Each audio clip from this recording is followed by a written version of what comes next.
Televizorda izlemek için kanalımıza mutlak abone olun. Cinemedia. Nimaga hamshiralariz? Mendan xabarigani yo'q. Savolimga javob bering. Hamshiralar endi ishga kelishyapti. Keyin bu yer kasalxona. Sizni shaxsiy mulkingiz emas. Aytgan joyi, ana tilla plitkalarni nima qilamiz? Ularni ham bankka qo'yamiz. Shunda yengil bo'lib ketaman. Qo'lda olib keta olmayman-ku. To'g'ri. Assalomu alaykum Sodiq Turg'unovich. Alaykum assalom. Yaxshi dam oldingizmi? Yo'q, Tinchlikmi? kechasi bilan aroq sirab uxlolmadim. Pari. O'zimni pariyim, osmondan tushlarmi yerdanmi? Xudodan qarshimdan chiqmasligingizni so'ragandim. Buni qara-ya. Xudo seni eshitmabdi-da. Siz izlagan barcha ko'rsatuv va seriallarning to'liq qismlari endi Sevimli YouTube sahifasida. Premyeralarni birinchilardan ko'rib boring. Obuna bo'ling va qo'ng'iroqchani bosib, hech bir qismni o'tkazib yubormang.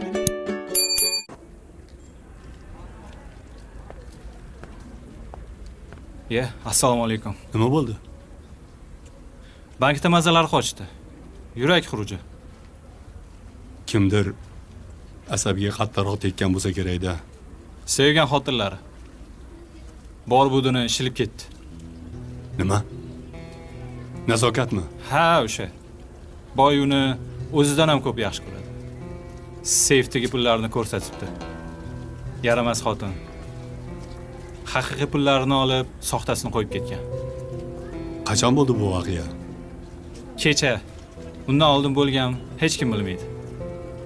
Balki u olmagandir. Aka, undan boshqa hech kim bilmaydi. Mana, telefoni ham o'chiq. Aniq qochgan. Endi nima bo'ladi? Bilmadim. Pul-ku o'z yo'liga. Lekin Sodiq Turg'unovich ahvollari og'ir. Tirik chiqarlarmi yo'qmi? Xudo biladi. Yomon bo'pti lekin. Bu ayol boyini puli uchun boshini aylantirib yurgan edi. Oxirgi payt hamma kelib gapirdi. Video rasmlarni ko'rsatishdi. Lekin Sodiq Turg'unovich ishonmadi. Nazokatxon yaxshi ayol deb, unga pul kerak emas deb, ko'zi to'q deb o'zlarini ishontirdi. Mana o'sha sipo ayol hamma yo'ni bulg'ab ketdi. Go'rga tiqibdi-da. Ha, shunaqa. Shunga sizni chaqirdim. Biror nima bo'lsa, men nima qilaman bilmadim. Boshqa birov yaqinlari bormi? Ha, xotini bor. Bolalari chet elda. Shu, boshqasini men ham bilmayman. Hamma aylan. Umid qilamiz, doktor chiqsinchi, qani nima derkan.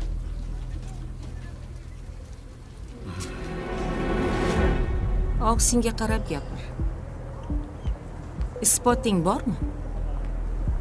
Isbotim bor. Ammo vaqtim yo'q. Agar vaqtida ichki ishlarga murojaat qilganimda, seni oyog'ing yerga tekkizmasdan olib ketishgan bo'lardi. Demak, isboting yo'q. Isboting bo'lganda, hozir shu yerdan kishandlab olib chiqib ketishardi. To'g'rimi? Dalil yo'q. Isbot yo'q. To'g'ri, hozir qo'limda dalil yo'q. Lekin ertaga aniq bo'ladi. Ertaga baxtimga bu yerda bo'lmayman. Yaxshiyam uzoq-uzoqlarga uchib ketaman. Cholni xonavayron qilib mazza qildingizmi? Chol seni raqibing, dushmaning edi-ku. Endi rahming kelyaptimi? Chol meni ustozim bo'ladi. To sen paydo bo'lib o'yin boshlamaguningcha. Xotiningdan ajratvordi-yu. Bu kamlik qildimi? Sen unga rahming kelmasin. Qilgan hamma ishlarni jazosini olyapti. Unga bu ham kam.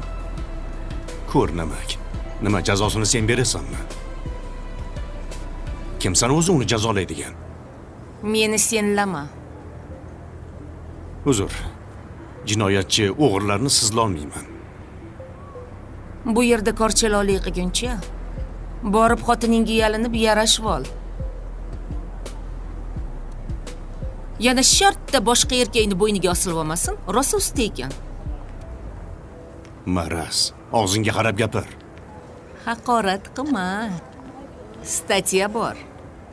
Yana 15 sutkaga o'tirib chiqmagin. O'zingcha qonunni bilasan-da, Xudo jazoingni bersin. Seni baribir bir kun qamoqqa tiqaman. Agar qaytib kelsam, Qaytib kelasan.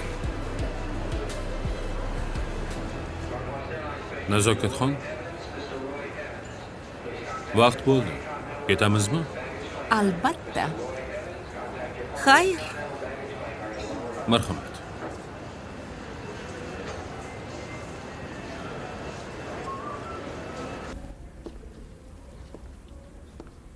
Ish qilib tuzalib ketsin-da. O'zi yaqinda operatsiyadan chiqqandi. Uni ko'tara olmasalar kerak. Boyni boshini yeyishdi. Pullari o'zini boshiga yetdi. Pullar emas, sevgisi uni boshiga yetdi. Voy, necha marta aytdim-a, boy, qo'ying shu ishlarni deb. Yo'q. Men uylanaman. Uylanishga haqqim bor dedi. Qani shu baxt? Qayoqqa ketdi? Voy, shu birinchi xotinim bilan yarashib yashaversa bo'lardi-ku. Nosir aka, nazokatni birinchi ayollari Manzur opa jo'natgan ekan. Nega endi? Ikkalasining tili birmikan? Ha. Ular ikkalasi boyni ado qilishgan. Xudoyim ey. Bu dunyoda kimga ishonishni ham bilmaysan. Menga shu narsa alam qilyapti. Boyni qo'lga olish uchun atrofdagi hammani chetlatdi. Faqat uni aytgani bo'lardi. Oxirgi payt menga ham bosim qilishni boshladi. Eng yomoni Sodiq Turg'unovning choyiga sekin ta'sir qiluvchi modda qo'shib borayotganini men bilib qoldim. O'shaning uchun ham boy uni choyini ko'p maqtar ekanda. Ha, shunaqa. Odamni o'rgatib qo'yuvchi, bog'lab oluvchi modda. Xuddi narkotikga o'xshash. Qayta-qayta ichkisi keladi. Ha. Boy bu choyni ichib asablari tinchlanardi. Eng yomoni o'sha choy oshqozonda rak keltirib chiqaradi. Shunaqami?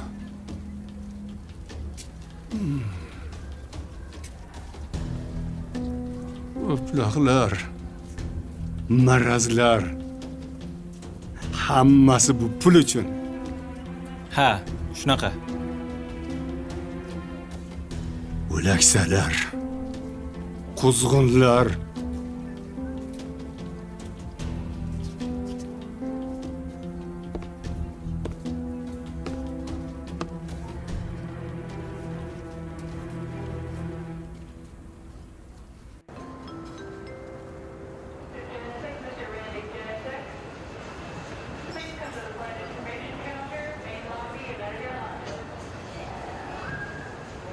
Bunisi kim bo'ldi endi?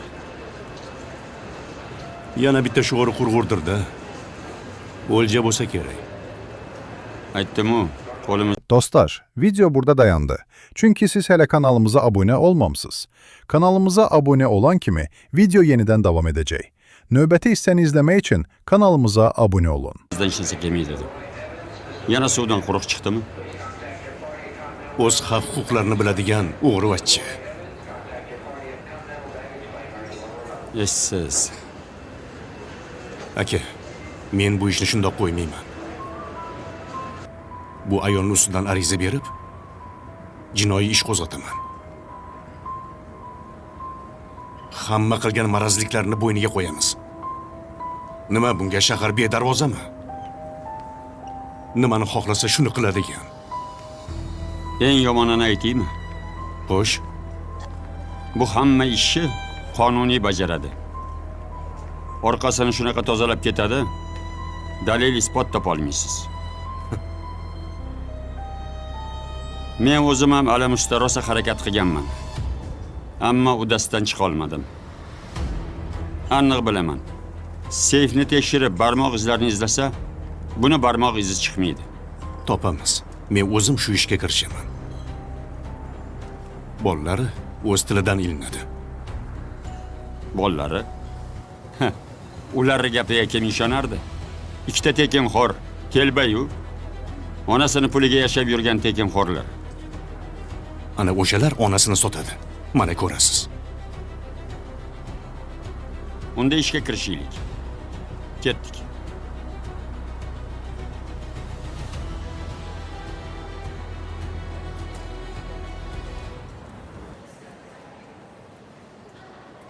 Xo'sh, xonim. Parvozga tayyormisiz? Albatta. Bizni hali yorqin kelajak kutib turibdi. Shuning uchun ham siz bilan ketishga qaror qildim-da. Bunga aslo afsuslanmaysiz. Balki. Har qalay, yangi shahar, yangi hayot. Qiynalib qolsam, yordam berarsiz? Albatta. Cholni yarim millionga uxlatganimni bilsa, nima qilarkin? Ish qilib meni qancha pulim borligini bilib qolmasin-da. Bu safar katta o'lja bilan ketyapman. Boyni chindan ham puli ko'p ekan. Qolgan narsalar ham cholni o'limiga bemalol yetadi. Shuncha pulni nima qilardi? Go'riga olib ketarmidi? Nazokat, sen chet elda oddiy qishloq qizi bo'lib emas, knyaginya bo'lib yashaysan. Hozir shu turishda Botirdan ham boyroqsan, lekin buni unga bildirmaslik kerak. Bo'lmasa yomon bo'ladi.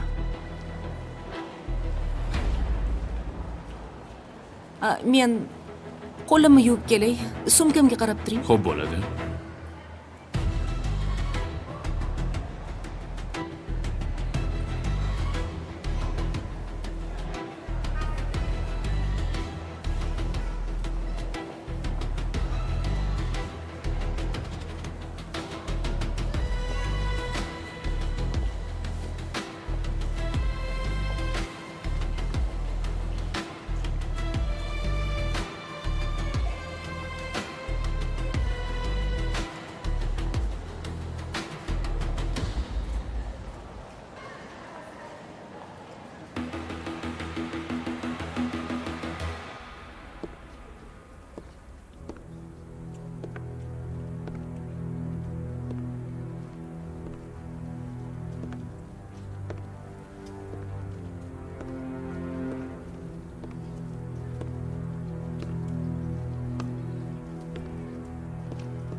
Assalomu Va alaykum. alaykum assalom. Nima bo'ldi?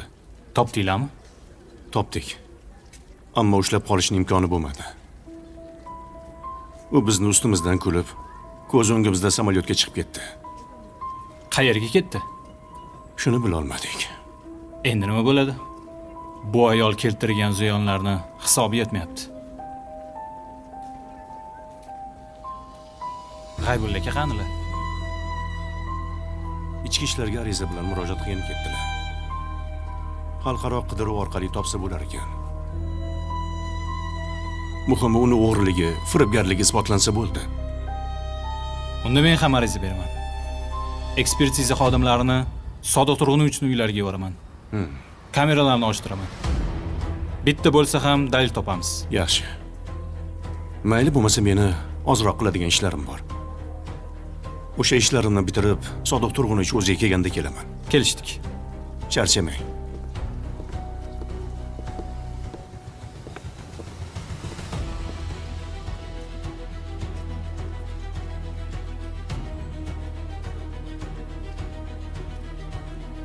Boy dushmanim deb yurganlari do'st bo'lib chiqdi. do'stim deganlari ortidan pichoq tiqib ketdi. Odamlar ne kunlarga solmaydi. Seni uying ekanligini men qayerdan bilaman? Opa, bo'ldi. Noz qilmang. Ikkalamiz endi quda bo'lamiz. Ko'p gapirmagin. Qizim hali yosh, o'qish kerak. O'zimiz o'qitib olamiz. Meni qaynotam rosa yaxshi insonlar. Ovqatlarini ham o'zlari qiladilar. Yonlarida dadajon deb tursa bo'ldi. Voy, Sodiq Turg'unovich. Hali ham qaytmadi. Vaqt kech bo'lib ketyapti. Qayerda yurgan ekan bu odam? Iloyim qaytmasin. Unaqa demagin. Agar qaytib kelmasa, biz baloga qolamiz. Nimaga baloga qolamiz? O'zi chiqib ketdi-yu, biz haydadikmi? Ish qilib tinchlik bo'lsin-da. Menga shu tinchlik yoqyapti nimagadir. Keksa odam ustidan kulish yaxshi emas, Pari. Maraz odammi deng? Hammani boshiga balo yog'diradigan inson deng? O'lib ketmaydimi?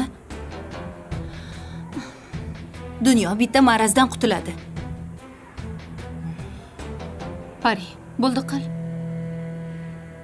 Biz shifokormiz. Bemorlarning sog'lig'i uchun mas'ulmiz. Ular haqida bunaqa gapirish yarashmaydi. Vazifamizni bajarishimiz shart. Qolaversa, qaysidir ma'noda bu odamga rahmat aytishimiz kerak. Nega? Dushmanlarga rahmat aytishni bilish kerak. Ular seni o'stiradi. To'ppa to'g'ri. Kecha ijtimoiy tarmoqda Yulduz men dushmanlarimdan minnatdorman dedi. Ular tegimni kovlab turmaganda o'solmasdim dedi. Shular menga yordam beryapti dedi.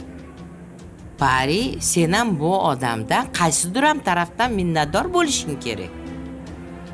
Mana men Anakondaga rahmat deyman. Ishimni qaytarib berdi. Ham erlik, ham uylik, ham bolalik bo'lib oldim. Agar Anakonda meni ishdan haydamaganda, men shuncha narsalarni yo'qotgan bo'lardim. Tavba. Opa, hozir hamma psixolog. Men ham shaxsiy tajribalarim asosida trening o'tkazaman. Yonimga Parini olaman. Matluba, siz murabbiy bo'lasiz. Voy, qo'ysizchi. Shu yetmay turuvdi o'zi.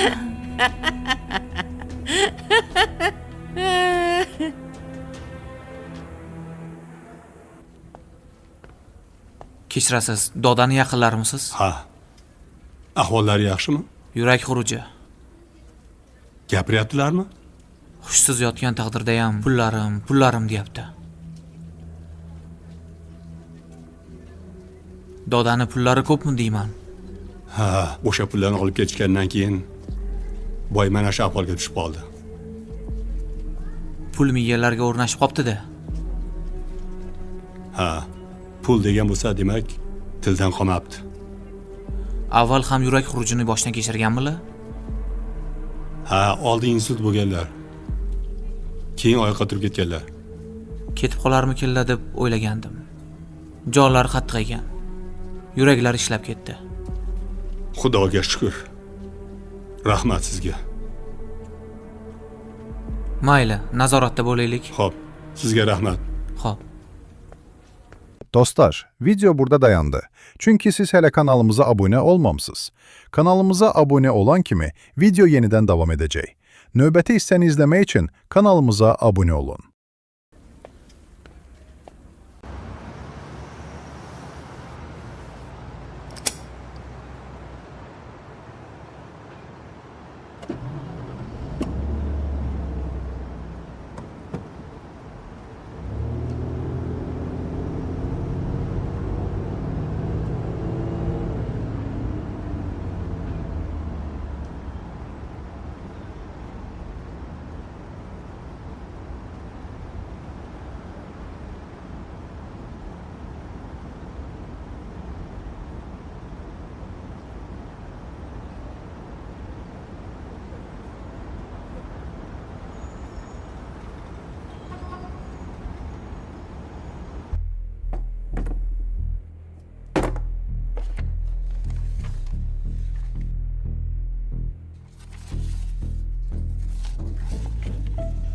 balki ataylab o'chirishgandir. Aka, sizni telefonga chaqirishyapti.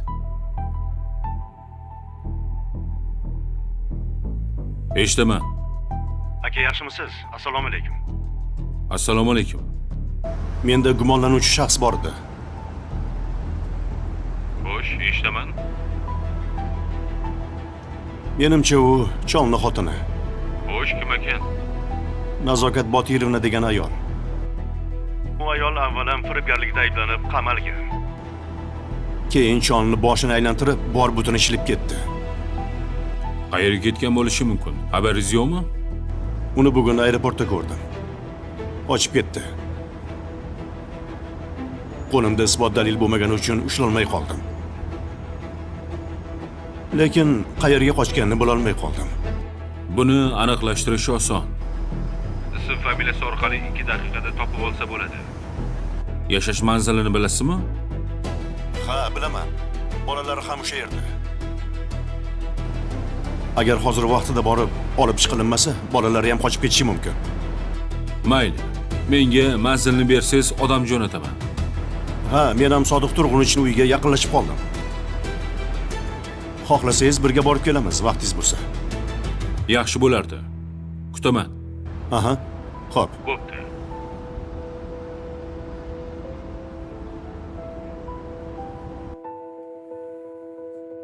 Mana.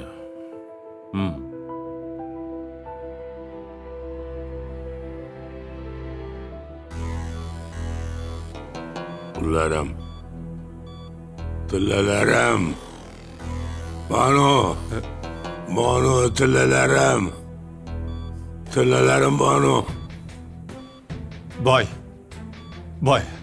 Xavotir olmang. Qidirishyapti. O'zi yaxshimisiz? Yo'q. Yomonman. Sal qoldi o'lib qolishimga. Unday demang. Nasirboy, meni tunab ketishdi. Chuv tushirishdi, chuv. O'ylamang. Avval o'zingiz tuzalib oling. Pul topiladi, do'stim. Men pullarsiz qanday yashayman? Mana bizda ham pul yo'q, yashab yuribmiz-ku. O'lib qolganimiz yo'q. Rizqimizni Alloh yetkazdirib turibdi. Nasirboy, men pulsiz qola olmayman, pulsiz yasha olmayman. Kattaga o'rganib qolganman. Yonimda pullarim bo'lmasa, o'lib qolaman siqilib. O'lmaysiz, boy. Ko'p vahima qilavermang. Do'stim, bu qarg'ishmi deyman? Yana o'sha holat qaytarilyapti. Yana xiyonat. Yana uni ortidan kelgan kasallik. Bu meni taqdirimga yozilganmi? Nasirboy, nega faqat shu voqealar men bilan takrorlanaveradi, nima uchun? Har safar yana qaytadan oyoqqa turishimga to'g'ri keladim. Kim biladi deysiz, boy? Va Avval tuzalib oling. Undan keyin o'g'rini ham topamiz, pulni ham topamiz. Mana ichki ishlarga xabar berib qo'ydik. Qidirishyapti. Xavotir olmang. pullarim, oltinlarim hammasi havoga uchib ketdi-ku. Nima uchun, nima sababdan? Nima sababdan? Nima uchun? Qayerda xato qildim? Qayerda?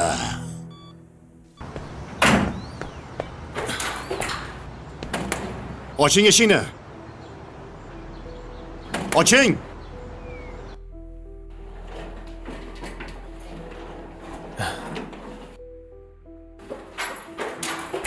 Voy. Tinchlikmi? Darvozani tagida 2 kishi o'tiribdi. Darvozani yopayotgandim. Meni sezib qolishdi. Nimaga chiqasan? O'zingiz ketamiz dedingiz-ku. Hamma yo'lni yopib, yig'ishtirib chiqayotgandim. Endi nima bo'ladi? Bo'pti, tinchlan. Ochmaymiz. Taqillatib ketishadi. Oyjon qochib ketdilar. Nima endi qamoqda biz o'tiramizmi?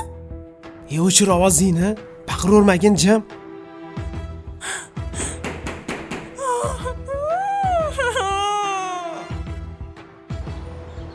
Ular ataylab quflab oldi.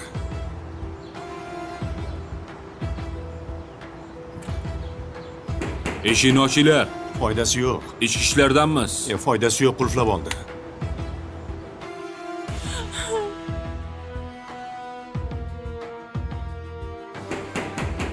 Jim, ketishini kutib turamiz. Keyin sekin suramiz. O'zi boya ketishimiz kerak edi. Siz uxladingiz. Men ham odamman. Charchayman.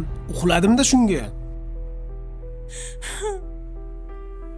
Oyimni u yoqqa bu yoqqa olib borib charchadim men ham.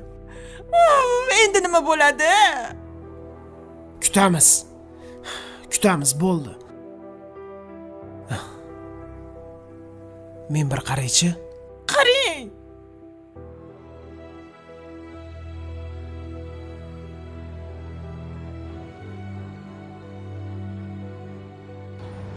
Eshikni oching, ichki ishlardanmiz. Aka, befoyda urinyapsiz, ochmaydi. Baribir ochmaydi bular. Yaxshisi ularni mashinada poylab turamiz. Mayli. Ketishdimi? Menimcha ketishdi. Ay.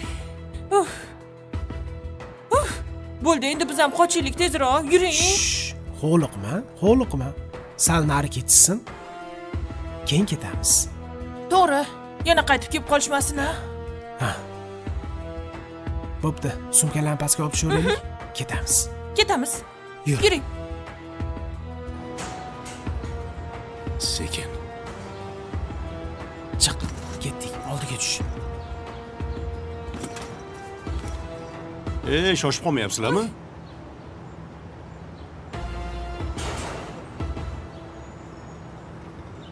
Ichki ishlar mayori Husan Tangriyevman. Javlon Shokirovmi deysiz? Ko'zlarimga ishonmayapman. Nazokat opani yordamchisi, haydovchisi uni o'g'li bo'lib chiqsa. Nima oilaviy firibgarmisizlar? Ularning ismlari Javlon emas, Nodir. Hali sizlar ham isminglarni o'zgartirib olganmisizlar? Men faqat onanglarning ismlarini bilar ekanman. O'zgartirib olganimni. Bizda nima ishinglar bor? Onamni qidirib kelgan bo'lsanglar, onam yo'qlar. Biz shoshib turgandik. Kechirasizlar, ruxsatinglar bilan. Mayli. Shoshmanglar. Ketamiz. Birga ketamiz. Sizlar tovlamachilikda ayblanyapsizlar. Biz bilan idoraga borishga majbursizlar. Qani? Biz hech narsa qilmadik. Bizning aybimiz yo'q. Hammasini o'joy olganlar. To'g'rimi ayting? Jim bo'l, o'chir ovozingni. Meni aybim yo'q. Meni qo'yib yuboringlar, iltimos. Hammasini idoraga borib gaplashamiz. Kim olgan, nimaga olgan? Qani, oldimga tushinglar. Yuringlar. Yur.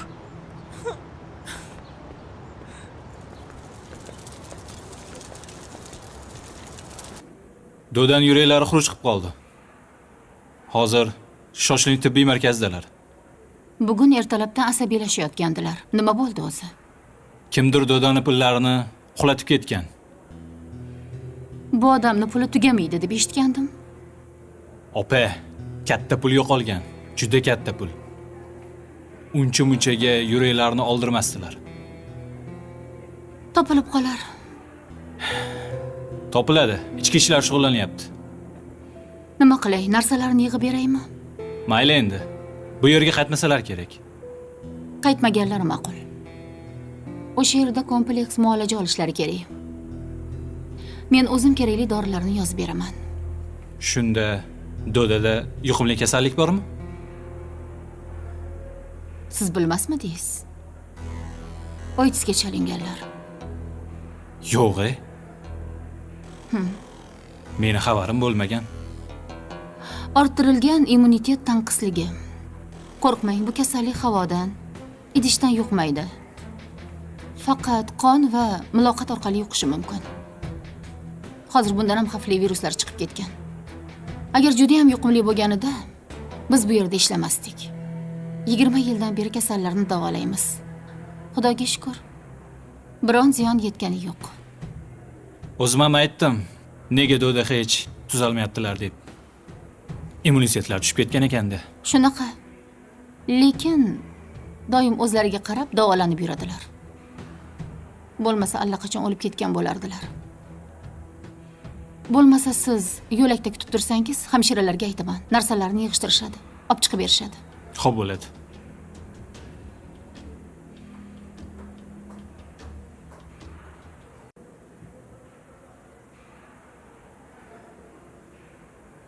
Qizlar.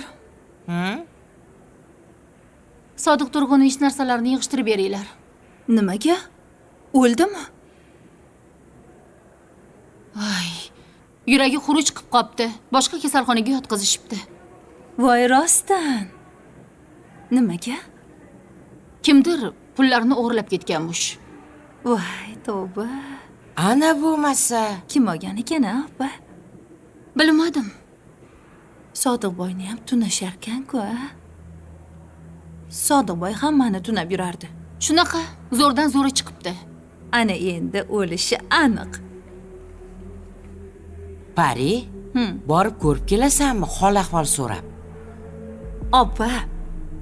Tavba. Boshqa qiladigan ishim yo'q meni. Qizlar, bo'ldi, yordamchisi kutib turibdi. Narsalarni yig'ishtirib berib yuborish kerak. Tezlashinglar, bo'linglar. Xo'p. Yur, Pari. Ey, Sobiq eringni narsalarini Opa! joylashtir. o'zingiz qiling. Sizga aytdilar. Xo'p. Ketdik. Tinchlikmi? Kayfiyating yo'q qizim? Menga Said aka kerak edi. Saidni nima qilasan? Ishim bor. Saidni bir ish bilan viloyatga jo'natganman. Qachon qaytadilar?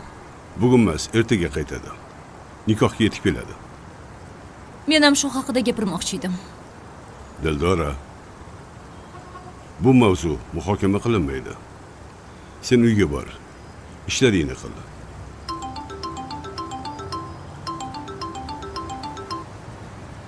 Alo. Bir yangilik bor edi. Xo'sh, nima bo'ldi? Gapir. Sodiqning xotini tushirib pullarni o'g'irlab o'zi qochib ketibdi. Yaxshi bo'pti. Bo'larkan mana xush xabar. Sodiqboyni o'zichi Yurak xuruji bilan kasalxonada yotibdi. ish qilib tildan qolmabdimi? Yo'q. Tirik. Menimcha chalajon. Mana buni yangilik desa bo'ladi. Hamma yigitlarni yig'. Bugun ziyofat beraman. Meni hisobimdan. Xo'p, Tinchlikmi, dada? yangilik qizim. Nazokat Sodiqni chuv tushirib qochib ketibdi. Pullarni o'g'irlab ham ketibdi. Rostdanmi? Sodiqboy kasalxonada emish. Ana o'sha ablah seni oilangni buzgan. Mana endi ko'ramiz.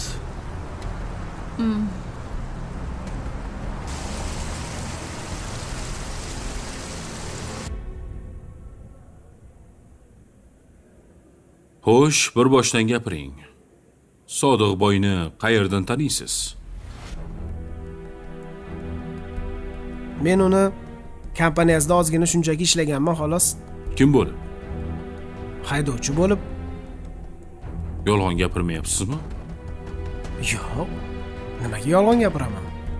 Kim sizlarni tanishtirgan? Nazokat Bodirovni.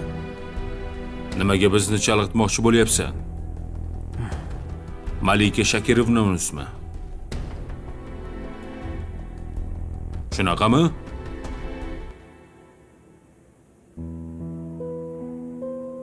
U kishi nechta ism bilan yurganlar? Faqat bilganim shu. Nazokat Bodirovna deb chaqirishardi xolos. Yana nimalarni bilasan? Ularga yordam berganmisan?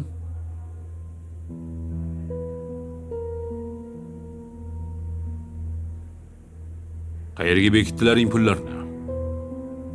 Oyman men ham hech narsa olmaganmiz. Nimaga bo'lmasam qochib ketdi? Avval isbotlanglar pul o'g'irlaganimizni. Shunaqa degin?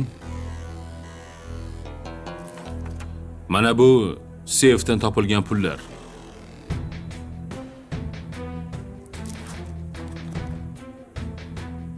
Bularda barmoq izlari bor. Taniyapsanmi?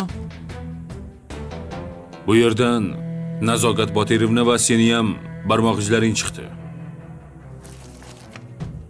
Demak, o'yinga yordam bergansan. To'g'rimi? Yolg'on.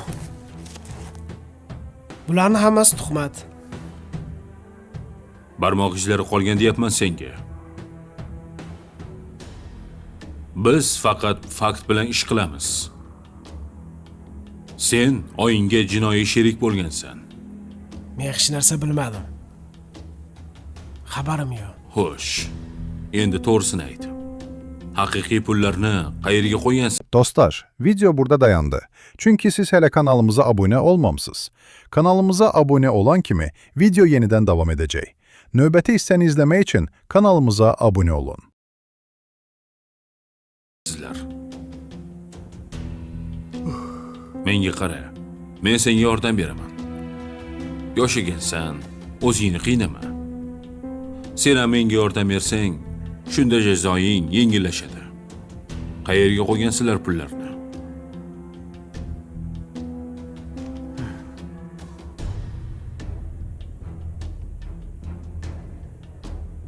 Bankka borib viza kartaga o'tkazib qo'ydik. Mana bu boshqa gap.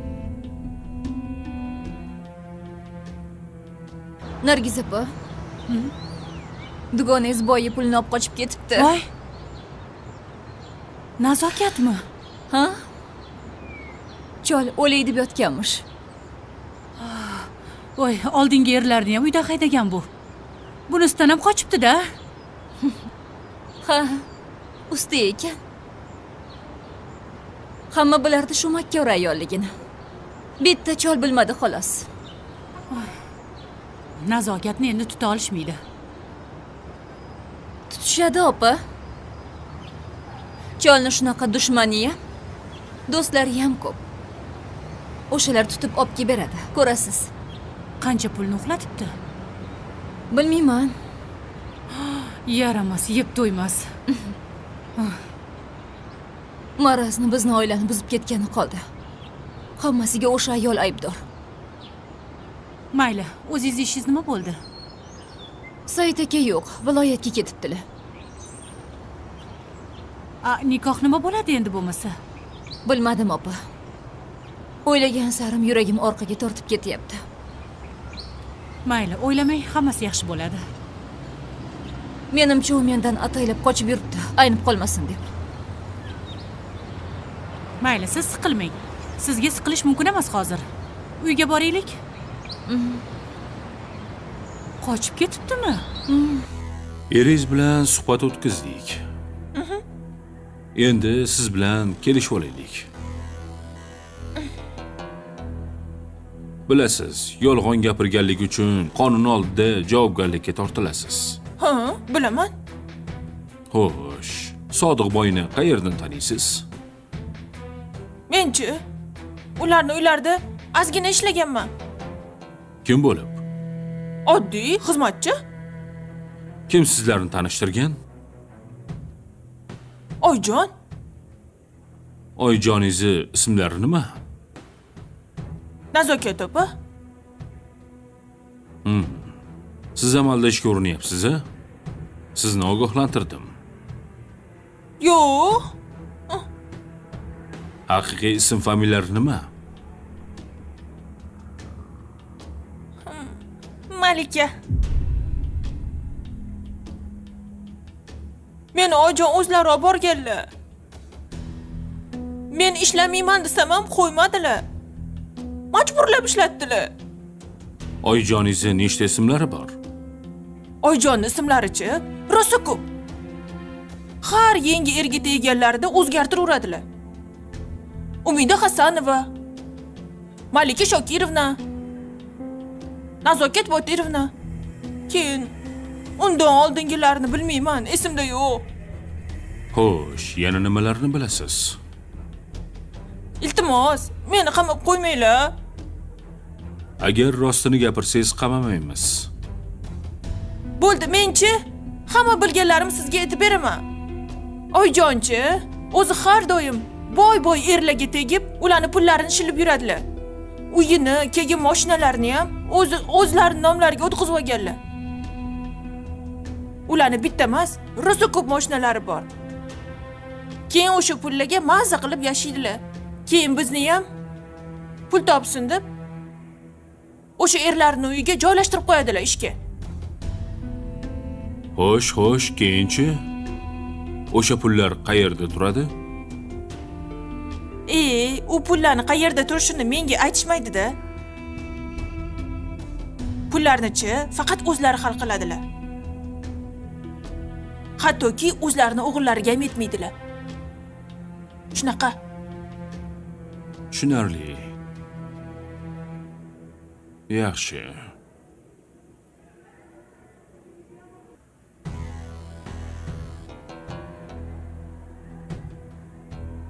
Nosirboy. Labay. Bonu qani. Boring. Nazokat Bonuni chaqiring. U yo'q. Qayerga ketadi, qayerga? Menga qarash kerak, boring chaqiring. Ofisda bo'lsa kerak. Kompaniya ishlari ham bir o'ziga qolib ketdi. Ha, unga oson emas. Sodiqboy. Hadeb gulim deyavermang. U gul emas, chaqirtkanak.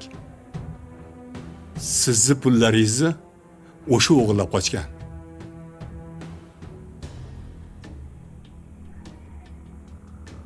Yo'q. Yo'q. Bo'lishi mumkin emas.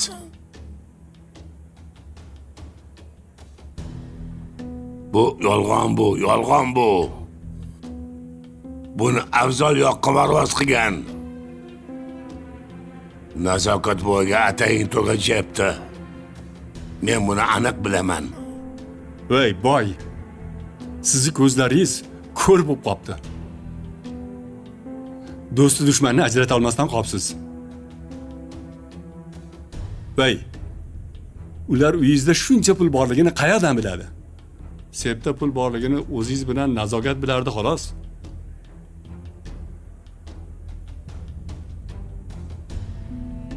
Yo'q. Qimorvozi bolalari qilgan bu ishni. O'sha dushman deb bilgan Afzal bilan G'aybulla siz ortingizdan yelib yugurib yuribdi. Nazokatni qo'lga olish uchun qidirib yuribdi. Yo'q. Yo'q, ishonmayman.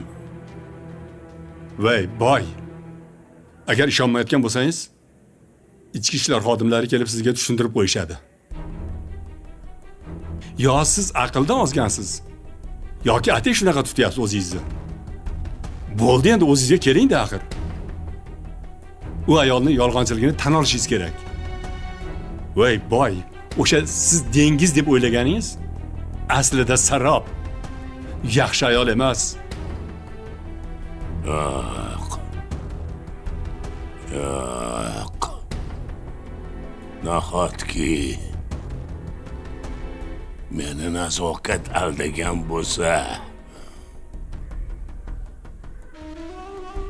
men unga aytganman-a, Yolg'onni kechirmayman deb-a.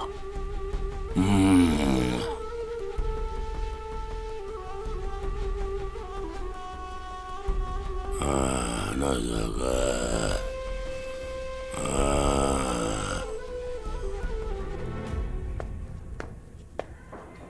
Mumkinmi boshliq? Kiring. Assalomu alaykum. Va alaykum assalom. Yaxshimisiz? Rahmat. Malika Shokirovnani pullari muzlatildi. Shu bo'yicha mana hisobot ham olib keldim. Rostdan ham hisobiga 500 ming dollar tushgan ekan. Undan tashqari katta miqdorda tilla plitkalar ham bankdagi yacheyka omonatga qo'yilgan. Yana qanaqa ma'lumotlar bor? Aeroportdan ma'lumotlar keldi. 4 soat avval Moskva aeroportiga qo'ngan, registratsiyadan o'tgan. Moskvadagi hamkasblarga xabar berildimi? Ha, berildi. Menga Malikani hamma mol-mulk haqidagi ma'lumotlari kerak. Xo'p bo'ladi. Kechgacha ma'lumotlar stolingiz ustida bo'ladi. Bo'shsiz. Xo'p.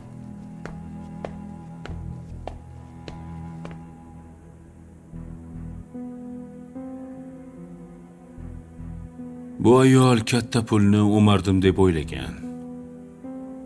Aslida o'zini asl yuzini ochib berdi. Endi uni hamma qing'irishlari ochildi.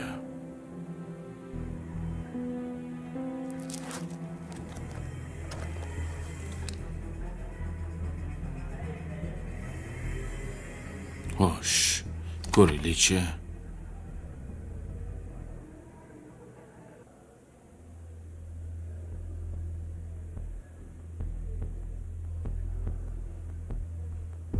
Voy boy. Nega bunchalik qaysarsiz, ha?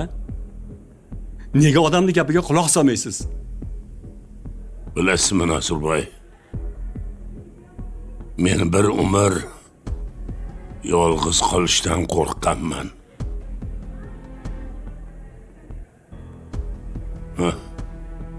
Qo'rqqaning oldinga kiradiganlari shu ekan.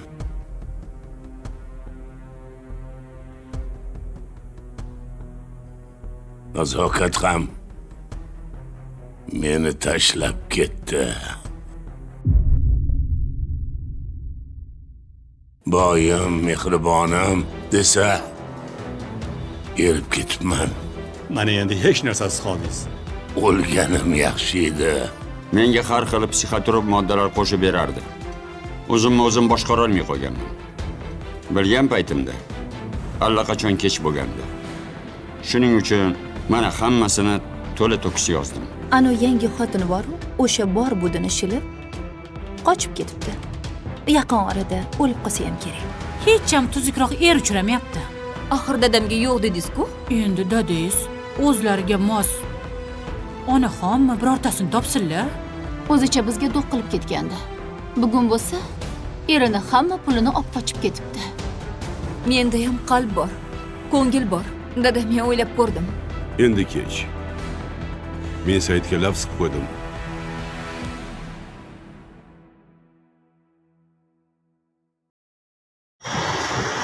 என்னப்பா இன்னைக்கு என்ன ஆச்சுன்னே தெரியலையே. மழை வருமா வராதா தெரியலையே.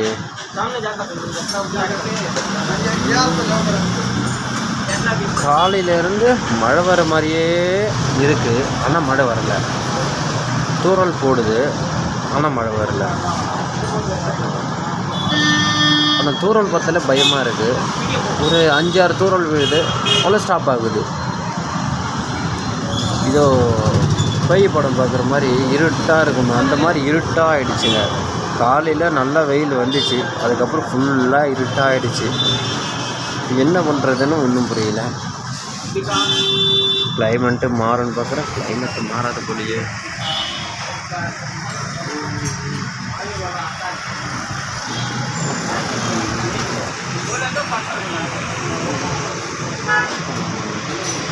உங்கள் ஊரில் மழை வருதா?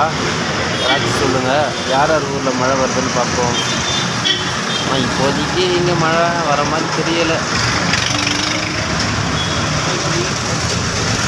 செம்ம கிளைமேட் இன்னும் நல்லா இருக்குது, சில்லுன்னு காற்றும் அடிக்குது, அதெல்லாம் பிரச்சனை கிடையாது.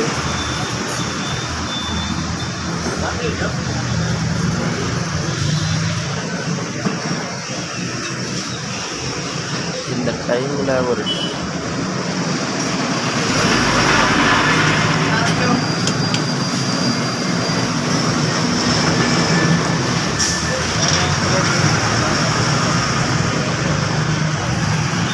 இந்த டைமில் ஒரு டீ குடித்தா சூப்பராக இருக்குங்க. டீ லைட்டாக அப்படியே இந்த காற்று இந்த சில்லுன்னு அடிக்கிற டைமில் அந்த டீ ஒன்று குடிக்கும்போது ஒரு ஃபீல் வரும் பாருங்க, அதுதாங்க ஓட்டியா ஃபீல்.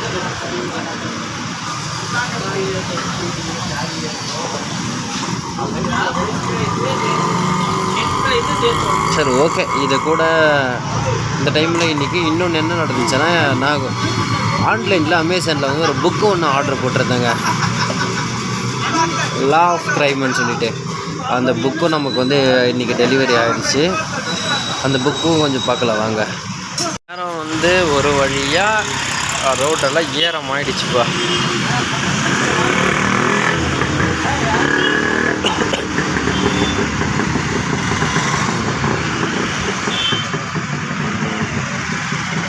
எப்போடா ஒரு வழியாக தூறல் போடாமல் இப்போ லைட்டாக தூறல் போட ஆரம்பிச்சிருச்சுப்பா.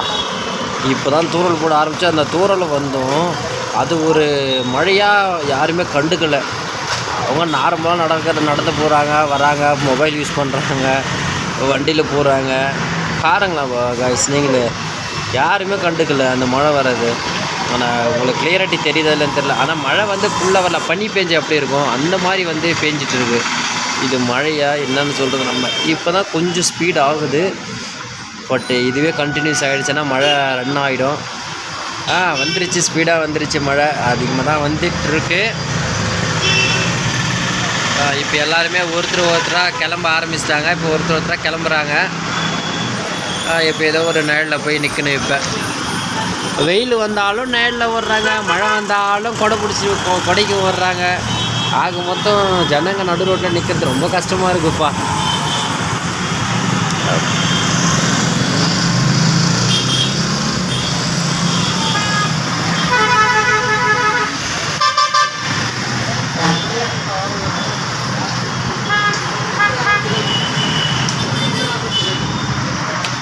கர்நாடகாவில் இப்போன்னு கிடையாது, எப்போவுமே இதே மாதிரி தான் இருக்குது போல் கிளைமேட்டு. நான் வந்து ஒரு மாதம் பார்த்துட்ருக்கேன், ஒரு மாதமாகவும் இப்படி தான்ப்பா இருக்குது.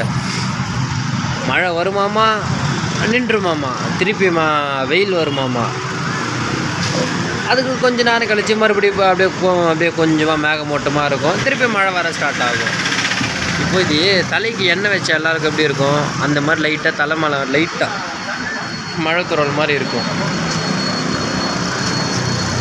இது கண்டுக்கவே மாட்டிருக்காங்க. நான் என்ன இவர் இதில் இங்கே ஒருத்தர் நின்றுருக்கார் பாருங்களாம், என்ன பண்ணிட்டு இருக்காருன்னு சொல்லிட்டு பாருங்களாம். அந்த பேனர் கலர்லேயே இருக்கார். பேனர் கலர்லேயே இருந்துட்டு இவ்வளோ நேரம் கையில் மொபைல் கிடையாது, இப்போ மொபைல் எடுத்துக்கிட்டாரு. சேம் அதே போஸில் நின்றுருக்கார் அவர். அந்த மழை வரதான் கண்டுக்கலை, மொபைல் யூஸ் பண்ணுறது நிறுத்தலை. வரது ரோபோட் மாதிரி வரது போகிறது மட்டும் பார்த்துட்டு இருக்காங்க. 100ல் ஒருத்தர் தாங்க இப்போ இதை எடுத்துகிட்டு போயிட்டுருக்காங்க, கோட்டை எடுத்துகிட்டு போயிட்டுருக்காங்க. கொஞ்சம் பேர் தலையிலே துண்டு கட்டிட்டு நார்மலாக போயிட்டுருக்காங்க. டிராஃபிக் வந்துட்டாங்க.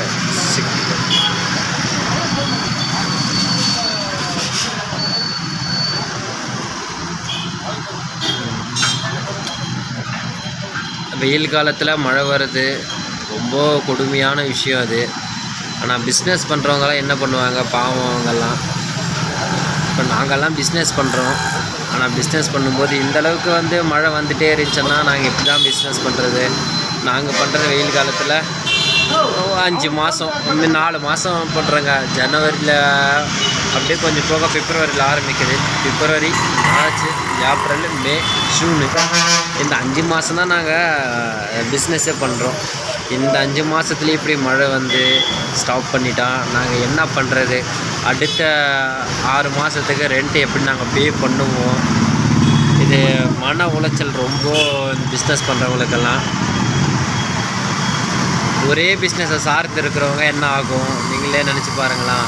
இப்போது ஒரு மெக்கானிக்கோ இல்லை ஒரு இரும்பு அந்த மாதிரி ஏதாச்சும் மெட்டீரியல் வச்சுட்டு இருக்கிறவங்களுக்கு, எலக்ட்ரிஷியன் அந்த மாதிரி இருக்கிறவங்களுக்கு ஓகே. ஆனால் இது பாருங்களேன் நீங்கள், அதெல்லாம் ஓகே. அது மழையாக இருந்தாலும் வெயிலாக இருந்தாலும் ரன் ஆகுறது ரன் ஆகிட்டே தான் இருக்கும். பட் அதே மாதிரி இந்த கூல் ட்ரிங்க்ஸ் ஐட்டம்லாம் என்ன ஆகும், அதெல்லாம் அப்படியே ஸ்டாப் ஆகிடுச்சுன்னா அது எக்ஸ்பைரி டேட்டும் ஆகும். இந்த டேட்டு அது கொடுக்குறதே 3 மாதம் தான். அது 3 மாதத்தில் இது மாதிரி மழை வந்துச்சுன்னா அதுவும் விற்க முடியாது. இதில் ரொம்ப கொடுமையான விஷயம் தப்பா இது. iPhone 60 Pro Max வந்துருக்குங்க. 13,000 ரூபா பெஸ்ட்டு ப்ரைஸ் பண்ணி கொடுக்குறாங்க. செகண்ட் ஹேண்ட் மொபைல் தான், நல்லா இருக்குது, நிறைய பேர் வாங்கிட்டு இருக்காங்க. உங்களுக்கு வேணும்னா இது கொஞ்சம் ஆர்டர் பண்ணி வாங்கிக்கலாம். இதோட லிங்க் வந்து டிஸ்கிரிப்ஷனில் கொடுக்குறேன், அதை நீங்கள் ஆர்டர் பண்ணி வாங்கிக்கலாம். நல்லா இருக்குது மொபைல். நிறைய பேர் வந்து இதை ஆர்டர் பண்ணி எடுக்கிறாங்க. நானும் நிறைய மொபைல்ஸ் இதில் வாங்கியிருக்கேன். இப்போ போச்சு இல்லைங்க இல்லையா ஆர்எக்ஸ் பைக்கு, அதோட சவுண்டு வந்து என்னதான் இருந்தாலும் பைக்கு வந்து இப்போ ஸ்டாப் ஆகிட்டு இருந்தாலும் வெளியே ஸ்டாப் பண்ணிட்டாலும் வெளியே வராமல், ஆனால் அந்த சவுண்டு வந்து அடிச்சிக்கவே முடியாது இல்லைங்களா. அந்த ஆர்எக்ஸோட சவுண்டு பயங்கரமாக இருக்குது. எனக்கு ரொம்ப பிடிக்குங்க ஆர்எக்ஸோட சவுண்டு. ஆர்எக்ஸ் பைக்கு கிடச்சா வாங்கிக்கலான்னு சொல்லிட்டு. ஆனால் என்னங்க ரேட்டு மட்டும் எங்கேயோ இருக்கும். 2.5 லட்சம்னுவாங்க, 1.5 லட்சன்றாங்க, 1,80,000ன்னுவாங்க. ஆனால் நார்மல் ரேட்டில் கிடைக்கிறது ரொம்ப கஷ்டமாக இருக்குது பைக்கு. ஆனால் ரொம்ப நல்லாயிருக்கு ஆர்எக்ஸு, நல்லாயிருக்கும் வண்டி ஓட்டுறதுக்கு, ஸ்டைலாக இருக்குது. ஓகே பாருங்கள், இல்லை அப்போ கூட இந்த ஜனங்க நிற்க மாட்டாங்க, மழை வந்துட்டு இருந்தால் கூட நிற்க மாட்டாங்க போலியே இவங்க. இவ்வளோ ஜனம் போகிறாங்க, எங்கே தான் வராங்கன்னு ஒன்றும் புரியலையே. டெய்லியும் போகிறாங்க, டெய்லியும் வராங்க. நானும் டெய்லி பார்த்துட்டே தான் இருக்கேன். ஆனால் ஸ்டாப் மட்டும் ஆக மாட்டேருக்காங்க. சண்டே கூட போகிறாங்கப்பா.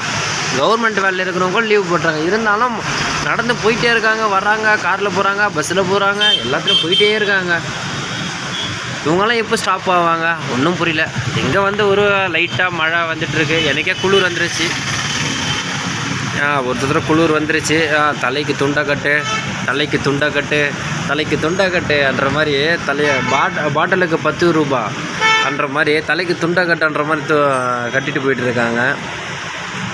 இது யாரும் தெரியலையா, யமதர்மராஜா மாதிரி வந்துட்டு இருக்காங்க. யாரும் தெரியல. யமதர்மா என்ட்ரி கொடுத்துட்டாருப்பா, யமதர்மான்னு. முன்னாடி ஒரு பைக்கை தூக்கிட்டு போயிட்டு இருக்காரு யமதர்மராஜா. பின்னாடி ஏதோ ஒரு இழுத்துட்டு போகிறாரு. இது வரும்போதே சில பேருக்கு எல்லாருக்குமே இது வரும்போதே பயங்க எல்லாருக்குமே. ஏன்னா முன்னாடி வந்து இது முன்னாடி இப்போ எங்கன்னா கலட்டி பின்னாடி வச்சுட்டு போகிறாங்க சிட்டின்றதுனால. அதே நம்ம வில்லேஜ் சைடு பார்த்திங்கன்னா முன்னாடியே மாட்டிட்டு வருவாங்க. எவ்வளோ பெருசாக இருக்கும். அதை பார்க்கும்போதே நம்ம பைக்கில் போனால் கீழே போய் நம்மளே இடிச்சிட்டு போய் விழுந்துருவோமான பயம் வந்துடும். அவ்வளோ ஹைட்டாக இருக்கும், பெருசாக இருக்கும். ரோடு ஃபுல்லாக கவர் பண்ணிட்டு வந்துடும். கரெக்டு தானே அது? நானே அதுக்கு ஆப்போசிட்டில் பண்ணேன், எனக்கே பயங்க. அது விட்டுட்டு நம்ம கிராஸ் பண்ணால் கூட பயங்க எனக்கு. உங்களுக்கு பயமான்னு சொல்லிட்டு கமெண்ட்டில் பண்ணுங்கள். என்னதான் இருந்தாலும் இங்கே கேமரா ஃபிக்ஸ் பண்ணியிருக்காங்க. ஹெல்மெட் போடணும். இந்த லைட் எரிஞ்சிட்டு தான் இருக்குது. கேமரா ஃபிக்ஸ் பண்ணியும் அந்த கேமராவில் வந்து ஹெல்மெட் போனால் தான் உங்களுக்கு ஃபைனு. ஹெல்மெட்டு, இந்த நோ பார்க்கிங்கு, சைடில் ரோட்டில் வந்து பார்க்கிங் பண்ணியிருந்தாங்கன்னா அது வந்து ஃபைன் போடுறது, அதில் ஜூம் பண்ணி போட்டுடுறாங்க. எல்லாமே ஓகே தான். பட் இருந்தாலும் அந்த ஃபைன் போட்டால் கூட பரவாயில்லப்பா, நான் பே பண்ணிக்கிறேன்னு சொல்லிட்டு அப்படியே தான் ஸ்டாப் பண்ணுறாங்க. அது என்னவோ எழுதியிருக்காங்க, ஆனால் நம்மளுக்கு படிக்க தெரியல. நம்ம என்ன பண்ணுறது? ஹாய் டு எவ்ரி ஒன், நான் தான் உங்கள் அட்வொகேட் விஜய். இன்றைக்கி நம்ம என்ன பார்க்க போகிறோன்னா ஒரு முக்கியமான விஷயந்தாங்க. அது லீகல் அவேர்னஸ். என்னென்னா, ஒருத்தர் வந்து என்கிட்ட கேட்டிருக்காங்க, அண்ணா ஒருத்தர்கிட்ட நான் பணம் கொடுத்தேன், ஆனால் பணம் வாங்கிக்கிட்டு ரிட்டன் வந்து எனக்கு பணம் கொடுக்கவே இல்லைண்ணா, என்னை ஏமாற்றிட்டே இருக்காரு, என்னை ஏமாத்துறாரு பணம் கொடுக்காம. இவங்க மேலே ஏதாச்சும் கேஸ் கொடுக்க முடியுமாண்ணா, ஏதாச்சும் நம்ம பண்ண முடியுமா லீகலாக அப்படின்னு சொல்லிட்டு கேட்டிருக்காங்க. கண்டிப்பாக இது லீகலாக நம்ம வந்து பண்ணலாம். அவங்க மேலே கம்ப்ளைண்ட்டும் கொடுக்கலாம். நம்மளோட சேனல் நீங்கள் இப்போ தான் ஃபஸ்ட் டைம் பார்க்குறீங்கன்னா நம்மளோட சேனலை வந்து சப்ஸ்கிரைப் பண்ணிக்கோங்க. ஏன்னா அடுத்தடுத்து போடுற வீடியோ எல்லாமே உங்களுக்கு வந்து அப்டேட் ஆகும். லீகல் இன்ஃபர்மேஷன் நீங்களும் தெரிஞ்சுக்கோங்க. ஓகே, வாங்க வீடியோக்குள்ளே போகலாம். பிஎன்எஸ் ஆக்ட் படி நம்பிக்கை மோசடி BNS 316 கீழ் அவர் மேலே வந்து நம்ம குற்றத்தை வந்து சாட்டுறோம், நம்ம கம்ப்ளைண்ட்டை கொடுக்குறோங்க. ஓகேங்களா? இதோட தண்டனை என்ன, இது எப்போது வந்து அவங்களுக்கு தண்டனை கிடைக்கும், இது எந்த விதத்தில் மேட்ச் ஆகும் அப்படின்னு சொல்லிட்டு நம்ம பார்த்திங்கன்னா அதோட விரிவாக நம்ம வந்து ஃபுல் வீடியோவில் பார்க்கலாம் வாங்க. பிஎன்எஸ் ஆக்ட் படி 316 நம்பிக்கை மோசடி இதன் பேரில் வந்து அவங்க மேலே நம்ம குற்றத்தை சாட்டி கம்ப்ளைண்ட்டை கொடுக்குறோம் அவங்க மேலே. ஓகே சார், இதற்கான தண்டனை என்ன, இதோட ப்ரொசீஜர் என்ன சார், நம்ம இதை மூவ் பண்ணலான்னு சொல்லிட்டு நீங்கள் பார்த்தீங்கன்னா அடுத்தபடியாக நம்ம போய் பார்க்கலாம் வாங்க. ஃபஸ்ட்டு உங்களுக்கு பக்கத்தில் இருக்கிற நியர்பை இருக்கிற போலீஸ் ஸ்டேஷனில் போய்ட்டு ஃபஸ்ட்டு கம்ப்ளைண்ட் கொடுக்கணுங்க. அதாவது எங்களோட காசை வந்து வாங்கிக்கிட்டு ஏமாற்றிட்டாங்க அப்படின்னு சொல்லிட்டு நம்ம ஃபஸ்ட்டு போய் காவல் நிலையத்தில் கம்ப்ளைண்ட்டு கொடுக்குறோம். அதன் கூட வந்து நம்மளோட ஆதாரத்தையும் நம்ம வந்து இணைக்கணுங்களே. அதாவது என்ன ஆதாரம் சார் நம்ம வைக்கணும்னு சொல்லிட்டு பார்த்தீங்கன்னா, நம்ம வந்து அவங்களுக்கு வந்து பணமாக கொடுத்துருப்போம். பணமாக கொடுக்கும்பொழுது ஏதாச்சும் நம்ம பாண்டு பேப்பரில் எழுதியிருப்போம். ஆனால் அந்த பாண்டு பேப்பரு நம்மக்கிட்ட இருக்கும். அந்த பாண்டு பேப்பரை அட்டாச்மெண்ட் பண்ணணும். இல்லையா நம்ம ஆன்லைன் பேமெண்ட் ஏதாச்சும் பண்ணியிருந்தால் ஜிபே, ஃபோன்பே அந்த மாதிரி பண்ணி ஹிஸ்ட்ரியோட ஸ்டேட்மெண்ட் எடுத்து நம்ம பிரிண்ட் அவுட் எடுத்து நம்ம அதை கூட அட்டாச்மெண்ட் பண்ணி கொடுக்கணுங்க. ஏன்னா அதுதான் நம்மளுக்கு இருக்கிற எவிடென்ஸே ஃபஸ்ட்டு. ஓகேங்களா? இந்த ஆவணங்கள் எல்லாமே அவங்க சரி பார்த்துட்டு அவங்க மேலே வந்து எஃப்ஐஆர் வந்து ரிஜிஸ்ட்ரேஷன் பண்ணுவாங்க. அதாவது அவங்களுக்கு தண்டனைன்னு சொல்லிட்டு பார்த்தீங்கன்னா 3 வருஷம் வந்து சிறை தண்டனை வந்து கன்ஃபார்ம் பண்ணுவாங்க. 3 வருஷம் வந்து தண்டனை கொடுத்துருவாங்க. அது கூடவே 5 லட்சம் வரை அவங்களுக்கு வந்து அபராதம் விதிப்பாங்க. அதாவது 5 லட்சம் வரை அவங்க எவ்வளோ வேணால் அபராதம் வந்து கொடுப்பாங்க. அவங்க என்ன குற்றத்தை செஞ்சுருந்தால் இந்த தண்டனை வந்து அவங்களுக்கு கிடைக்கும் அப்படின்னு சொல்லிட்டு தெரிஞ்சுக்கோங்க. அதாவது பணம் அல்லது சொத்து நம்மக்கிட்ட வந்து வாங்கிக்கிட்டு கொடுக்காம இருக்காங்க தெரியுமா, அந்த டைமில் வந்து இந்த ஆக்டை வந்து அவங்களுக்கு தண்டனை வந்து கன்ஃபார்ம் பண்ணுவாங்க. ஓகேங்களா? நம்பர் 2, ஆரம்பத்திலே நம்மக்கிட்ட வந்து காசை வந்து வாங்கிக்கிட்டு கொடுக்கக்கூடாதுன்ற ஒரு மனத்தாட்டிலேயே வாங்கிப்பாங்க. அப்படி இருக்கும்போது நம்ம இந்த ஆக்டை வச்சு நம்ம கம்ப்ளைண்ட் கொடுக்கலாம். ஓகேங்களா? அதுக்கப்புறமே நம்ம வச்சு ஏமாத்துறது, மோஸ்ட் ஆஃப் இப்போ வந்து எல்லாமே இதுதான் நடக்குது. நம்ம வச்சு ஏமாத்துறது இது எல்லாருக்குமே சுலபமாக போயிடுச்சு. இப்போ நம்ம வச்சு நம்மக்கிட்ட வந்து பணத்தை வாங்கிட்டு போயிட்டு கொடுக்க மாட்டாங்க. இது மிகப்பெரிய தப்பு. இதுதான் அவங்க பண்ணுறது. இது வந்து கொஞ்சம் நம்ம தான் ஜாக்கிரதையாக இருக்கணும். இப்போ யாரையும் நம்பக்கூடாது. மெயின் உண்மையா இல்லையா நீங்களே சொல்லுங்கள். இது எல்லாமே அவங்க கூட மேட்ச் ஆகுதுன்னு வச்சுக்கோங்க. பிஎன்எஸ் ஆக்ட் 420 வந்து ஏமாற்றி வந்து சொத்து அல்லது நம்மக்கிட்ட வந்து காசு வந்து வாங்கிக்கிறாங்க, திருப்பி கொடுக்காமல் இருக்காங்கன்னா 420 ஆக்ட் வச்சு நம்ம இவங்க மேலே எக்ஸ்ட்ரா செக்ஷனை போட்டு நம்ம ஃபைல் பண்ணலாங்க. ஓகேங்களா? அதான் பிஎன்எஸ் ஆக்ட்டு 420 ஏமாற்றி சொத்து அல்லது பணம் வாங்கிக்கிறதுங்க. நம்மக்கிட்ட எல்லாமே வாங்கிக்கிட்டு திருப்பி கொடுக்கவே மாட்டாங்க. எல்லாம் ஃப்ராட் வேலையை பார்த்துட்டு இருப்பாங்க. ஓகேங்களா? அந்த டைமில் பிஎன்எஸ் 316 கூடவே பிஎன்எஸ் ஆக்ட் 420 வந்து நம்ம கூட ஆட் பண்ணி நம்ம கம்ப்ளைண்ட்டை கொடுக்குறோம். ஓகேங்களா? கொடுத்த பிறகு இது எல்லாமே வந்து நான் சொன்ன 3 பாயிண்ட் எல்லாமே கன்ஃபார்ம் ஆன பிறகு அவங்களுக்கு தண்டனை வந்து கிடச்சிரும். அவங்க 3 வருஷம் ஜெயிலுக்கு போயிடுவாங்க. 5 லட்ச ரூபா வரையும் அவங்களுக்கு வந்து அபராதம் வந்து கொடுப்பாங்க. ஓகேங்களா? நம்மளோட சேனலில் இந்த மாதிரி லீகல் அவேர்னஸ் வந்து நிறைய வீடியோ வந்து அப்டேட் ஆகுங்க. நம்மளோட சேனலை வந்து சப்ஸ்கிரைப் பண்ணி வச்சுக்கோங்க. இன்னும் நான் போடுற வீடியோஸ் எல்லாமே உங்களுக்கு உடனே அப்டேட் ஆகும். தேங்க்யூ ஃபார் யுவர் வாட்சிங் my video. Hi to every one, எல்லோரும் எப்படி இருக்கீங்க? இன்றைக்கி நம்ம என்ன பார்க்க போகிறோம்னா, இதை கூடவே நம்ம இன்னொரு முக்கியமான விஷயத்தை தாங்க நம்ம பார்க்க போகிறோம். இது எல்லாமே இது வந்து எல்லா ஊர்லேயும் சரி எல்லா இடத்துலையும் நடக்கக்கூடிய ஒரு விஷயந்தான். இது என்னென்னு பார்த்தீங்கன்னா, பிறரை வந்து அவதூறாக பேசினால் என்ன தண்டனைன்னு சொல்லிட்டு தெரிஞ்சுக்கணும் எல்லாருமே. இது வந்து கண்டிப்பாக மோஸ்ட்லி எல்லாருமே தெரிஞ்சிக்க வேண்டிய ஒரு விஷயந்தான். ஏன்னா இப்போ எல்லாருமே ஒரு சின்ன ஏதாச்சும் ஒரு சின்ன வாக்குவாதம் வந்தால் கூட என்ன பண்ணுறோம், மற்றவங்கள பார்த்து அவதூறாக பேசுகிறது. ஏன்னா நம்மளுக்கு ஃப்ரெண்ட்ஸ் யாருனாங்க அவனை பற்றி ஃப்ரெண்டுக்கிட்ட தப்பாக பேசுவோம். அதே ஒருவேளை அவன் சோசியல் மீடியாவில் எங்கேயாச்சும் கொஞ்சம் ஆக்டிவாக கொஞ்சம் நல்லா இருந்தாங்கன்னா, இப்போ அவனோட சோசியல் மீடியாவில் அவனோட டேமேஜ் பண்ண அவனை சோசியல் மீடியாவை கீழே டவுன் பண்ணி விடணும்னு சொல்லிட்டு நம்மளோட தாட் அந்த மாதிரி இருக்கும். ஏன்னா எல்லாரோட மைண்ட் தாட் அப்படி தானே இருக்குது. ஏன்னா இப்போ இருக்கிற ஜென்ரேஷனில் எல்லாமே அப்படி தான் இருக்காங்க. சரிங்களா? இதுக்காக வந்து எல்லாருமே என்ன பண்ணுவாங்க, அந்த கோவத்தில் எல்லாருமே தப்பான ஒரு விஷயத்தை தான் பண்ணிடுறாங்க. தவிர இதுக்கான ஒரு தண்டனை என்னன்னு சொல்லிட்டு தெரியாமல் பண்ணிடுறாங்க. சரிங்களா? இந்த மாதிரியெல்லாம் யாருமே பண்ணாதீங்க. அதோட தண்டனை என்னன்னு சொல்லிட்டு இதோட முழு விவரத்தை வந்து ஃபுல் வீடியோவில் பார்க்கலாம் வாங்க. ஓகே, இப்போது பிறர் மீது பொய்யான தகவல்களை பரப்பி அவர்களின் நற்பெயருக்கு வேண்டுமென்று கலகம் விளைவிப்பது அவதூறுவாக தான் அவரோட பேரை வந்து டேமேஜ் பண்ணணும்னு சொல்லிட்டு நம்ம பண்ணுறது ஓகேங்களா. அது சட்டப்படி குற்றமாகும் ஓகேங்களா. இந்தியா சட்டத்தின்படி இதற்கு கீழ்கண்டவாறு தண்டனைகள் வழங்கப்படுகின்றன ஓகேங்களா.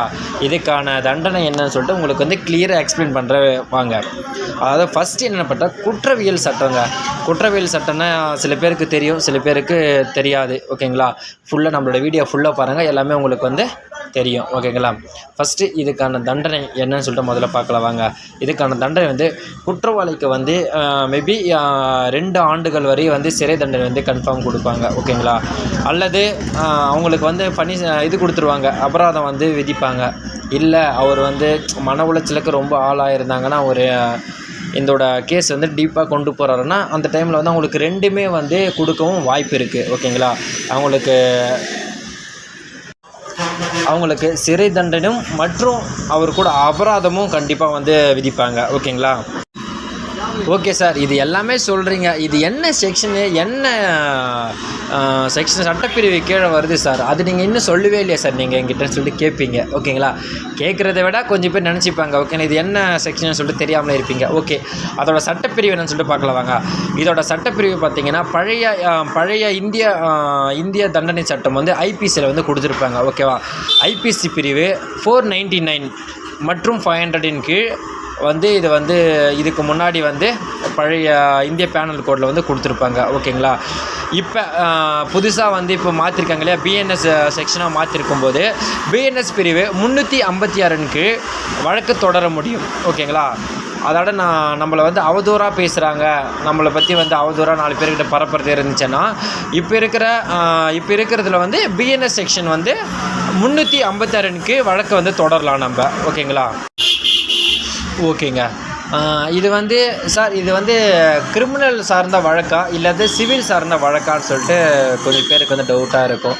ஏன்னா இப்போது ஜூனியர்ஸ் அட்வொகேட்ஸ் இருக்காங்க இல்லையா, அவங்களுக்கும் இப்போ காலேஜ் ஸ்டூடெண்ட்ஸ் இவங்களுக்கு வந்து கொஞ்சம் தெரியாமல் இருக்கும். ஏன்னா இப்போ காலேஜ் ஸ்டூடெண்ட்ஸ் மோஸ்ட்லி இப்போ தான் வந்து எக்ஸ்பீரியன்ஸுக்கு வந்து கற்றுக்கிறதுக்காக வருவாங்க இல்லையா, அவங்களுக்கு கொஞ்சம் டவுட்டாகவே இருக்கும். ஓகே, அவங்கெல்லாம் கொஞ்சம் வந்து தெரிஞ்சுக்குவாங்க, கொஞ்சம் கேளுங்க ஓகேங்களா. அதாவது இது வந்து சிவில் சார்ந்த சிவிலில் வந்து இதை சேர்த்துருவாங்க ஓகேங்க. சிவில் சட்டம் இது வந்து நம்ம க்ரைமில் வந்து சேராது ஓகேங்களா. இதுக்காக வந்து அதாவது அந்த நபரை வந்து பாதிக்கப்பட்டிருக்க நபருக்கு வந்து அவரோட மன கஷ்டம் பார்த்து அவருக்கு நீதி வந்து கண்டிப்பாக பெற்றுத்தரும்படி நீதிமன்றம் உத்தரவு கொடுக்கும். அது கண்டிப்பாக அது வந்து இருக்குது. அதாவது அவருக்கு மன நஷ்டீடு வந்து கம்பல்சரி கொடுத்தே ஆகணுங்க. ஓகே, அடுத்தபடி பார்க்கலாம் வாங்க. இணைய வழி அவதூறு, அதாவது இணைய வழி அதாவது சோசியல் மீடியாவில் வந்து நான் முன்னாடியே சொல்லிட்டேன் உங்களுக்கு. அவர் வந்து சோசியல் மீடியாவில் கொஞ்சம் அப்படியே ஆக்டிவாக இருப்பார். அவரோட எப்படியாச்சும் அவர் வந்து டேமேஜ் பண்ணி கீழே லோவில் தள்ளி விடணும், அவருக்கு கெட்ட பேர் ஆக்கி விடணும். அவர் வீடியோ ஏதாச்சும் இருந்துச்சுன்னா அதை ட்ரோல் பண்ணுறது, இந்த மாதிரி வந்து நிறைய பண்ணுறது வந்து இப்போது நிறைய இருக்குது. அதை நீங்களும் நிறைய பார்த்துட்டே இருப்பீங்க, ஏன்னா எல்லாருமே மொபைல் யூஸ் பண்ணுறீங்க, உங்களுக்கும் தெரியும் ஓகேங்களா.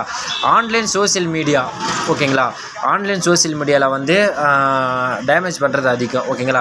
சமூக வலைதளங்கள் ஓகேங்களா, குறுஞ்செய்திகள் அல்லது மின்னஞ்சல் மூலம் அவதூறு பரப்பினால் தகவல் தொழில்நுட்ப சட்டப்படி ஐடி ஆக்ட் ஓகேங்களா மற்றும் அவதூறு சட்டத்தினுக்கு கடுமையான தண்டனை மற்றும் அபராதம் விதிக்கப்படும் ஓகேங்களா.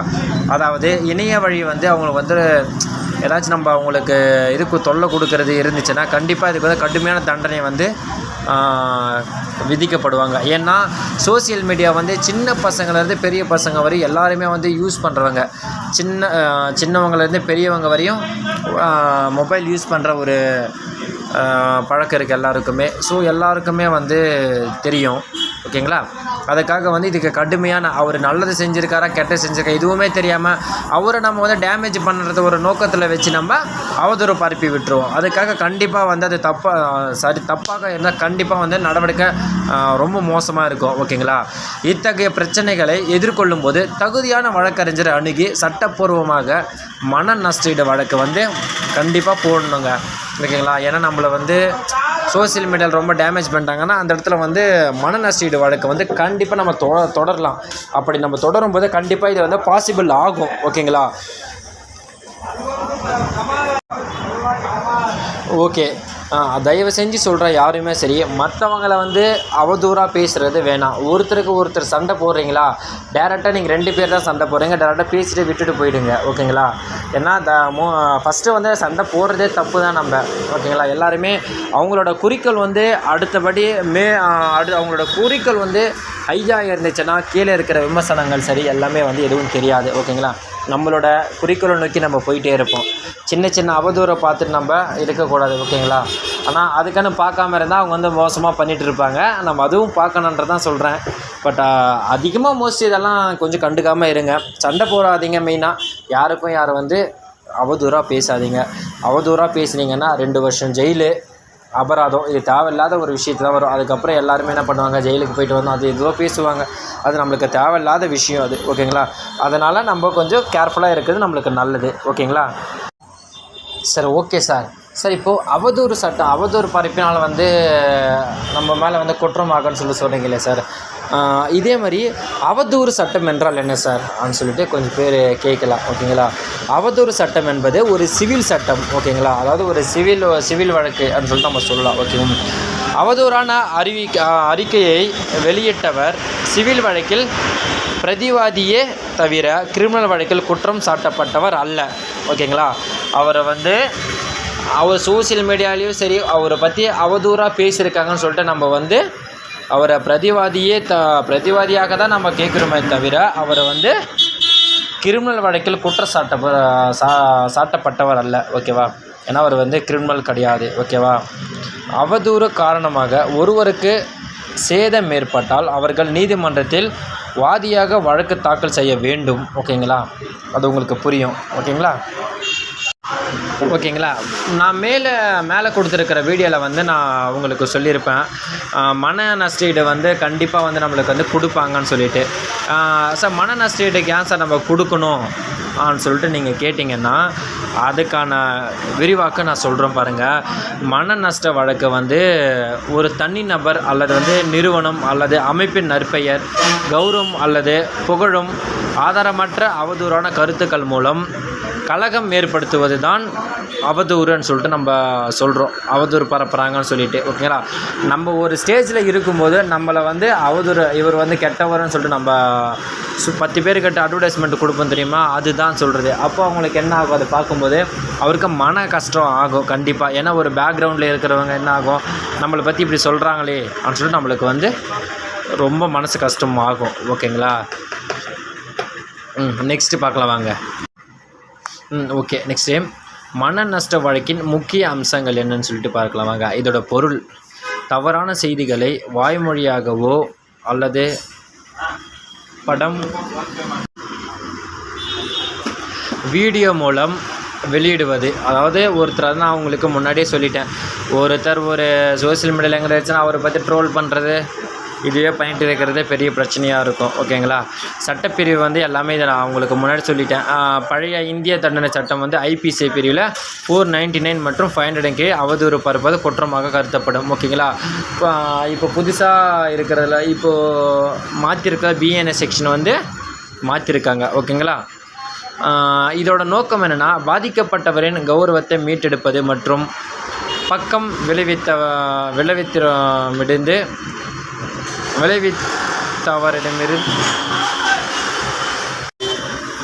சார் ஓகே வாங்க பார்க்கலாம். Sir okay sir. மன நஷ்டஈடு வழக்கு வந்து போட்டாலும் அவங்களுக்கு வந்து மன நஷ்டஈடு வந்து நம்ம பே பண்ணி கொடுக்கணுமா அப்படின்னு சொல்லிட்டு கேட்டிங்கன்னா கிடையாது, அப்படி கிடையாது.